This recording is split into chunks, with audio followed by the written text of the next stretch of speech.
Ladies and gentlemen, we welcome you back after the coffee break. Not all of you gathered here, but I hope that colleagues coming soon. And after the coffee break, we will dive right into the pre-recorded presentation. So it means after the presentation, there will be no Q&A, but we need to be precise on time, and we should start it right now. And after that, we are flying to the Mars. So that's what we promised you earlier. So the presentation title is Sustainability Will Not Solve the Earth Problem. We must do more. And for that, I would like to introduce to you Dr. Carboni. Joel Carboni, he is a leading authority on sustainable project management. He is a graduate of Ball State University and holds a Ph.D. in sustainable development and environment. He has over 24 years of experience in program and project management, spanning government, finance, Big Five consulting, manufacturing, and education.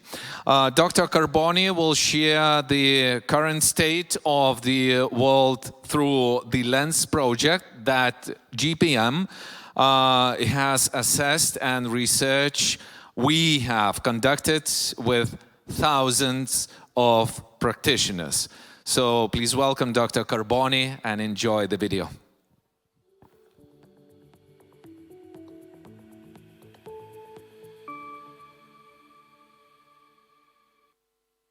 Hi there, I'm Joel Carboni, and I'm founder of Green Project Management, also known as GPM. I'm very happy to be able to join you all today, even though it's in this virtual setting. And I really want to thank the conference organizers, the team behind this, for putting together an amazing event. I'm sure you're all having a great time. I'll start off today with a little bit about myself. I've been working in project program management since 1997 and actually began my focus on sustainability in the Boy Scouts, where I'm an Eagle Scout. And when I got older, I trained and worked as an ecology director, focused on training youth in 1994, something that I'm proud to still be doing 30 years later, even though I'm only 30 years old. It's amazing how that works. I actually participated on a sustainability panel this summer for PMI. I did so from Scout Camp with all the noise in the background, which was a whole lot of fun. There was a shotgun range behind us and archery and all kinds of events, and I had to kind of drown it out a little bit, but it was good. Anyway, early in my career, in my professional career, I worked for Andersen Consulting, which is now known as Accenture. And my focus working at Andersen was on technology projects. The very first work package in a project I was ever assigned to was the development of the Windows XP operating system. You may have heard of it. This was part of a joint venture between Microsoft and Accenture called Avanade. And as my career progressed, I was always at odds with the emphasis that projects had on constraints, using them as a measure of success, with little to no regard being given to the environment or society at large. It always perplexed me why this was always the case. Shareholder value at all expense. And that was always a bother to me. So I got involved in the Earth Charter at the Earth Charter Summit in 2000. And the words in the preamble really spoke to me deeply. I want to share a few of them. In the preamble, it states, "We stand at a critical moment in Earth's history, a time when humanity must choose its future. As the world becomes increasingly interdependent and fragile, the future at once holds great peril and great promise. To move forward, we must recognize that in the midst of a magnificent diversity of cultures and life forms, we are one human family and one Earth community with a common destiny. We must join together to bring forth a sustainable global society founded on respect for nature, universal human rights, economic justice, and a culture of peace. Towards this end, it is imperative that we, the peoples of Earth, declare our responsibility to one another, to the greater community of life, and to future generations. Those are very powerful words. And those words ring even louder, I think, 22 years later, with all the challenges we're facing on our planet. I would state, though, that we're at a critical moment in humanity's history. We must choose our own future. And we need leaders, professional leaders, who will make it their mission to advance regenerative development if we are to achieve any sort of sustainable life for ourselves or the planet.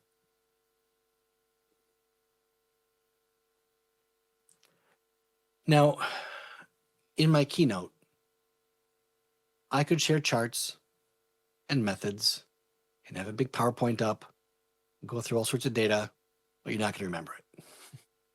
I can get into details and I'll share a few, but what I really want to do instead is impart some of my practical experience as a way to inspire each of you to take up this cause as your own. I do this because all the tools in the world are pointless unless there is an impassioned person behind them. It is all up to me and all up to you. It's all up to all of us. This is the impetus behind why we created GPM in 2009 as a think tank. And it eventually emerged as a social enterprise in 2011. As such, we have been fortunate to have been involved in the sustainability movement all over the world. We really get our hands dirty. We don't just talk about it, we do it. Each of us are activists in our own right who get our hands dirty. We were a party to the Paris Accord in COP21. We've been part of the COP system ever since. We participated in working groups to author the UN SDGs and worked on the Business for Peace initiative and many others along with them. We're collaborating with NGOs and nonprofits and academic institutions all over the world working on what's next, because this is of utmost importance. Let me talk about the SDGs just for a minute. The SDGs, as you know, these beautiful icons that were given to us in 2015, they're very interesting to me. And I was really excited to work on climate action, one of the SDGs, when I was back in 2013. When I got to the session, the moderator opened by thanking the corporate sponsor of the committee, which was Nestle Corporation. Now, I know that Nestle does some really great things and they have some great practices, but they also do or did some really not great things as well. See, I live in Michigan, here in the United States. And in Michigan, Nestle paid $200 annually to a county in the northern part of the state to extract millions of gallons of water from their aquifers, only to bottle it in plastic and sell it back to consumers at $2 a bottle. They made a lot of money and really caused irreparable harm to our water systems. Sitting there at that working session, I couldn't believe that they would be accepted as a sponsor on an initiative this important. So I walked out. I got up and I said, I can't be part of this working group if they're involved. I'm sorry, I'm out. Fortunately, there was space on number 12, which was responsible consumption, and that was really more my focus anyway. So I was happy to take part in that working group, and I believe it turned out quite well. Anyway, the SDGs are great, right? But they're also a little bit strange. And let me explain why I say that.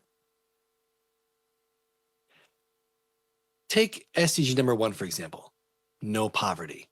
Fantastic. I think there isn't a person on earth who would say poverty is a good thing, right? There are three core goals with SDG number 1. The first one is eradicate extreme poverty for all people everywhere. Great, let's do that. Let's eradicate extreme poverty everywhere. The second one, reduce by at least half the proportion of men, women, and children living in poverty. Okay, well, wouldn't number 1 just take care of that? But okay, that's fine. Yep, let's do that too. And third, reduce the vulnerability of the poor to economic, social, and environmental shocks and disasters. Okay, awesome. Again, number 4 would also take care of that too, but let's work on this as well. So we have three core goals, right? Each one of them has some targets that will help them achieve those 3 major goals. What they failed to do is address the root cause of why poverty exists in the first place. And that is, we have broken socioeconomic systems. We can apply all the advantages as we want, but until we achieve income equality and use circular economic models, poverty will persist. We must address the root cause of any problem if we're ever going to solve it. You're probably thinking, okay, what does this have to do with me? And what does it have to do with project management? So, how can it apply to you as a practitioner? Earlier this year, we released some research. We spent 2021 working on some research, and we were pleased to have had over 30,000 participants coming from 100 different countries and like 45 or so, I forget the exact number, how many industries. You can download it for free off our website. You can go to greenprojectmanagement.org/P5. There's a link there. It's also on the front page. You can find it quite easily. One of the things that really stood out to me, though, more than anything, was that among respondents, 38% reported their projects had been impacted by climate change in 2021. 38%. Think about that. That's up from just 4% 4 years earlier. Among portfolio managers, it was 49%. And overall, 99.99% stated that the project management profession is not doing enough to combat climate change. So there it is. How do these issues relate to you? How can we take action to mitigate them, adapt to them, and ultimately solve them? We have a responsibility to do more, but it has to be practical. It has to fit what we do. A few years back, I was giving a lecture at a university in Nice, located in the south of France. I was explaining how to use our P5 standard by facilitating an impact analysis session and going over some scenarios and developing some project KPIs to make it make sense to them. There were probably around 300 people in the lecture hall. And in the middle of my lecture, I could notice that people were a little bit uneasy. I couldn't quite pinpoint why that is. I'm pretty animated when I talk. But one of the attendees raised his hand, so I called on him and he said, "Hey, thanks for coming out here today, but I'm an agile project manager and I manage software development projects for the airline industry. What you're sharing really doesn't apply to what I do. It doesn't apply to my work. So I don't see how this really affects me." So I paused a moment. Now, I usually carry this football. Where'd it go? Can't find it. It's gone. My kids probably took it. That's fine. I usually carry this football as a prop. And for this sort of occasion, I tossed it to him and I asked him to tell me the first one that he saw. And it ended up being income inequality. So it has all the SDGs on it. Where is that soccer ball? Wow. Oh, here it is. Tossed it to him and it said income inequality. So I asked him, "Do you see any correlation between income inequality and any facet of your work?" And he's looking at it. And he's like, no, reduced inequalities. Nope, it's not. I don't see it. But he said no in a way that wasn't like, no, it was done. No, you idiot. Doesn't make sense. And that confused look on his face told me that I need to really dig deep here. So at that point, all eyes were on me to see how I responded. Even the moderator of the session, former PMI President Greg Balestrero, who was giving his talk at the same session, looked at me with a facial expression that said, "Let's see how you respond to this one." So I stood there a second, I thought about it, and I engaged. I asked him, "You're an Agile project manager, right?" He said, "Yep." I said, "Okay. All the software built at your company, do you build it all in-house? Meaning, do you build it all here at your location? Or do you contract out any of the development?" He said, "Well, we build most of it, but some things we do contract out." Aha. "Do you oversee contractor selection, perhaps?" He said, "I'm part of the selection committee. Yeah. So when we have a project and we need to farm something out, I would be part of that committee. Sure." "Okay." I said, "Think of any of your current projects or even of your past projects. Where are your contractors located?" He said, "Well, we contract all over. We put the bid out and whoever responds, we take it into consideration." I said, "Okay, but specifically where?" You can probably think of a couple.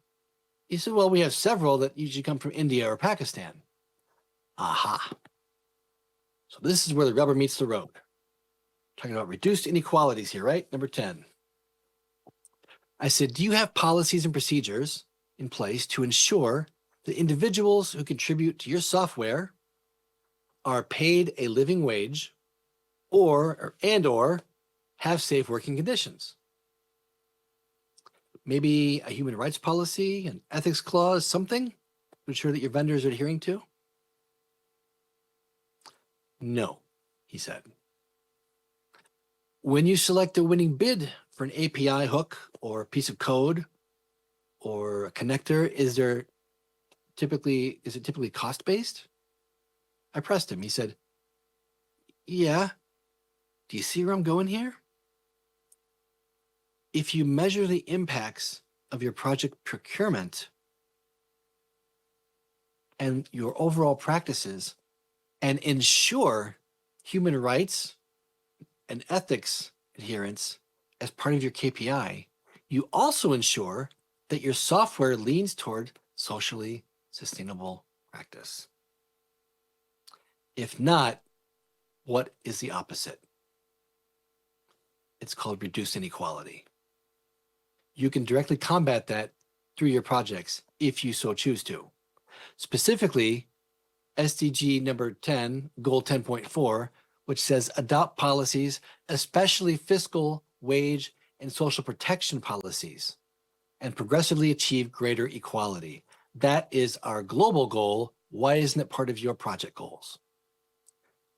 And I said, "Now do you see how this applies to you?" And he nodded yes. And I then asked, "How many of you in the room work in IT or work with Agile?" And most of them raised their hands. So I asked the crowd, "Does this all make sense to you all now?" And I got a resounding yes. Some said we, in France. It's fine. So the key here, and why I'm sharing this with you today, is that because we can only manage what we measure. And since forever ago, sustainability has been, it's been largely ignored. Unless you have a project that focuses solely on sustainability, it's been largely ignored. Go all the way back to the Industrial Revolution. Take, make, waste. Throw the rest out. You don't need it. It shouldn't have been, because the first time projects were written about that we know of was in 1697, when William Defoe, who was also the author of the classic Robinson Crusoe, published an essay on projects. That was his title. And he wrote that projects are a way of solving societal challenges.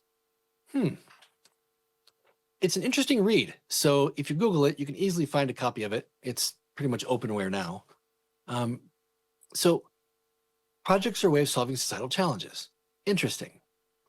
Truth be told, though, our focus needs to go beyond sustainability and social challenges. We need to focus on what's referred to as regenerative sustainability. I'll show you something here. As you can see from this diagram, conventional project management that focuses on constraints and has been used since the first industrial revolution contribute to a degenerative society. And the practices that emphasize value creation, which are up here, are regenerative in nature. In the middle here, you can see the various movements or focuses. So the green movement had incremental improvements, but not much more. Sustainable is literally do no harm, but doesn't necessarily mean do good. It means tread water, be sustainable, sustain what you have. Do we want to sustain what we have today? No. Our world is in chaos. Restorative is incrementally, I think, planting trees here and there, better, right? Where regenerative is to revitalize ecosystems so that they can thrive. That's really what we need to work on. This is socially, economically, environmentally, all revitalization. This is what our tools and our methods are designed to do. For example, our P5 standard has been downloaded over 600,000 times, and we're still pretty much grassroots. So it speaks volumes. It's available in 13 different languages. It's free. And so are the templates that go with it. So you can get it by scanning this QR code over here, somewhere here. It's here. Yep. Scan the QR code, download it, use it. In our approach, which can be integrated into any method or approach you might use in your organization, we advocate for getting an understanding of the impact and scoring its level of impact, developing an action plan for mitigation or adaptation, assigning an action owner, and then communicating the outcomes of the work that you've done. So this can be used as some sort of the materiality that is required for ESG reporting. This is how we can tie into regulatory compliance and also share what we're doing with stakeholders, shareholders, and the world at large, consumers, you name it.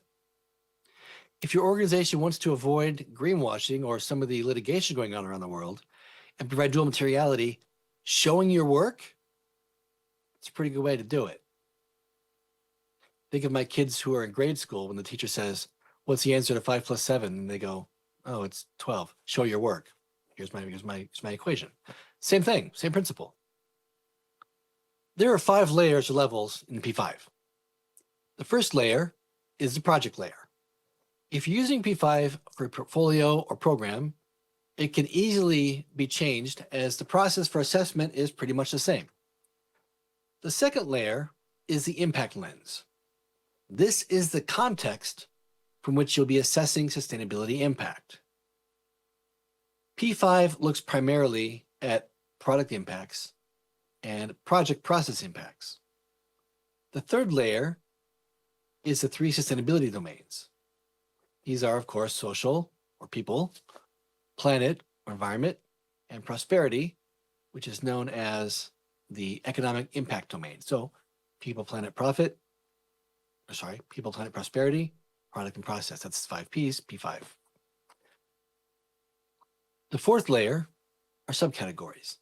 These span the sustainability spectrum and cover from human rights to business agility and everything in between. Finally, the fifth layer are all the elements.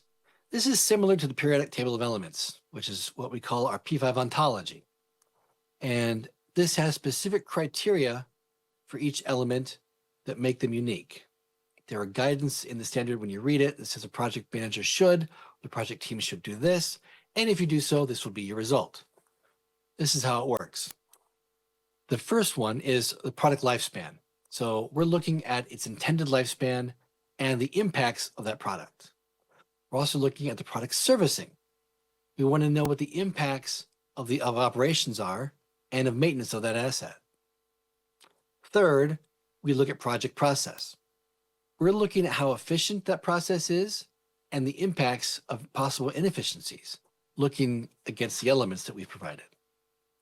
The project process, we're looking at how effective it is also, and the impacts of that.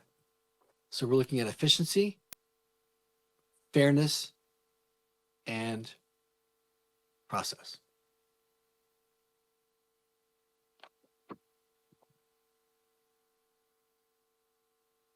Each of these lenses must be accounted for in the analysis. You can't just look at product, you have to look at process as well. That way you can get a total picture of how sustainable the analysis is going to be. The approach has benefited a wide range of organizations around the world. And through our GPM 360 assessment model, which is also kind of a cool tool, we're starting to see the difference on how projects are being moved from compliance into value creation. And we've worked with organizations as diverse as the Russian Atomic Agency. This is pre-war, of course, not in the past 6 months, obviously, to the NBA here in the United States, the Basketball Association, pet food companies, top 5 oil and gas companies, ministries of education, construction companies, you name it. Organizations that engage us are seeing tangible benefit to how they work and the products and services that they produce by using our methods and tools.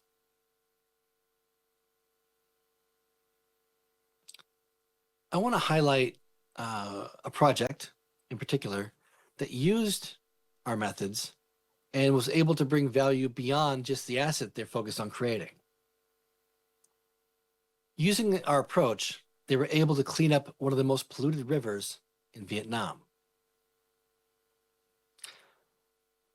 In 2008, only 10% of the wastewater in Hanoi was treated.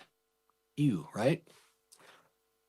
Septic tanks were often provided during construction of new developments, but they weren't really maintained very well. There wasn't quality around them. And eventually, they would discharge untreated wastewater directly into water systems.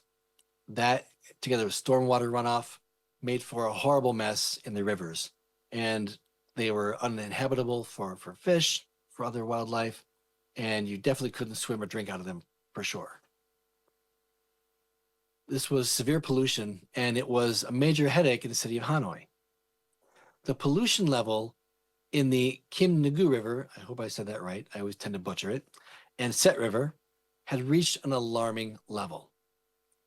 In view of the severity of the issues, SSP, which was a developer of this complex, had come out with engineering solutions in line with the existing Hanoi City Sewage Master Plan. Their goal was to develop a structure that would, one, develop the asset they needed, but also clean up the rivers as a side benefit. Utilizing our GPM P5 standard and the impact analysis tool that comes with it, the project was able to align the core project objectives with impact areas for sustainability. And this was to ensure sustainable delivery while mapping directly also to the UN SDGs. And it also provided targets allowing them to do dual materiality reporting. And this is neat because their stakeholders wanted to know, but the shareholders also wanted to know. And there's an old saying that goes, in theory and practice are the same. In practice, they're not. I say that because these tools and methods, they really work. This project was able to clean up 40% of the wastewater in Hanoi. That's simply amazing. These tools and methods that we're espousing are being used all over the world and are making a big difference. And it's critical that project managers take ownership of humanity's future. As we, the drivers of change, you are the drivers of change.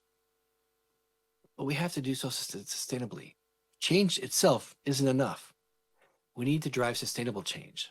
We need to make a difference. So before I end today, I want to share some kind of exciting news. The first is that we just launched this week a sustainable public-private partnership development program. And this is to support sustainable infrastructure as countries are spending their way out of the pandemic and infrastructure needs are prevalent all over the world. We want to make sure that tools are available to do so sustainably. And the first program will be available in October, and it's on our website if you want to know more information. And there'll be more coming in the coming months all over the world. Also, I'd like to announce that as part of our collaborative partnership with the Project Management Institute, PMI, that by the end of this year, our GPMB certification will be available through PMI, just as their PMP and CAPMs are. Our GPMB will be available just like that through their offerings. It will still be GPM certification and available as it is today through us, but also through PMI. So I want to share that little bit of news with all of you. So I know I can't take questions today because I had to pre-record this due to some other issues, but we've talked with the organizers and we will set up a follow-up session so that we can interact live, and any questions you might have, write them down, submit them here, and we will get together and go through all of them. And I'm happy to engage you all live as soon as possible. I want to thank each and all of you very much. And I wish all of you a great rest of the conference and a fantastic rest of the year. Thank you again. And we thank Dr. Carboni